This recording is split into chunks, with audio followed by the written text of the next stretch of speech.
Chers fidèles, aujourd'hui, c'est jour de fête. Nous sommes le 19 mars et comment ne pas nous réjouir en la fête du grand Saint Joseph. Cette fête doit être chère au cœur de tous les baptisés.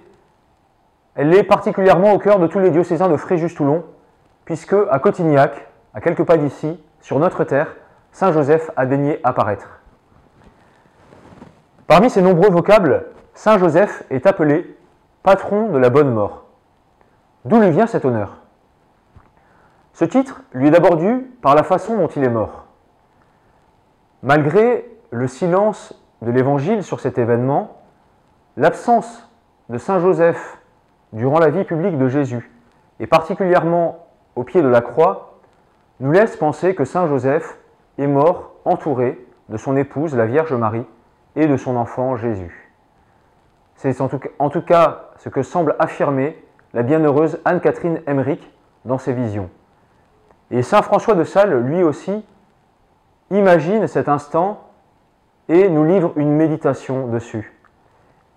Il nous dit que un Père si aimant, si plein de douceur et de tendresse, tel que le fut Saint Joseph pour l'enfant Jésus, au moment de sa mort ne pouvait être qu'entouré de ce Fils et comblé par lui de bénédiction et de tendresse à son tour. Jésus, en assistant ainsi son Père au moment de sa mort, nous montre l'exemple de la piété filiale. Il se tient au chevet de celui qui va lui montrer le chemin. Il se tient au chevet de celui qui va le précéder dans la mort.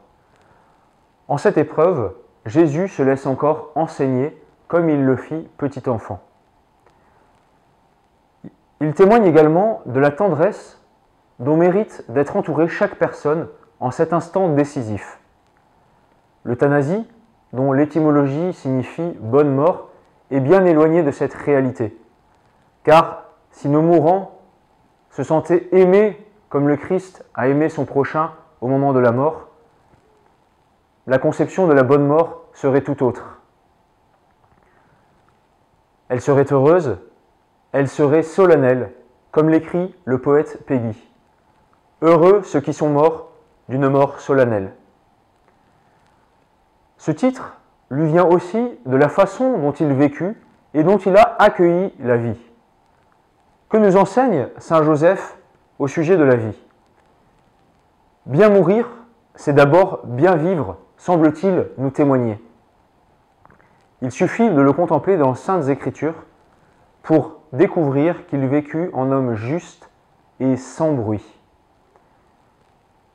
Il illustre parfaitement la justesse et le silence, car son recueillement est tel que l'ange du Seigneur lui apparaît en songe pour l'accompagner dans sa mission.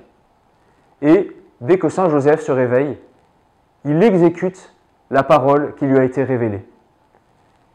Il illustre la justesse et le silence, car il s'efface au moment de la nativité. Lorsque les mages entrent dans le logis, ils voient l'enfant et sa mère.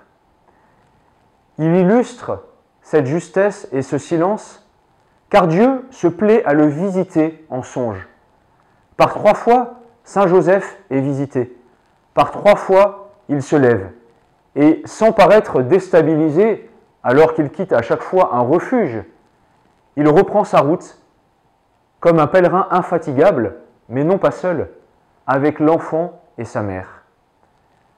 Voilà l'homme tel que le décrit Fabrice Adjadj.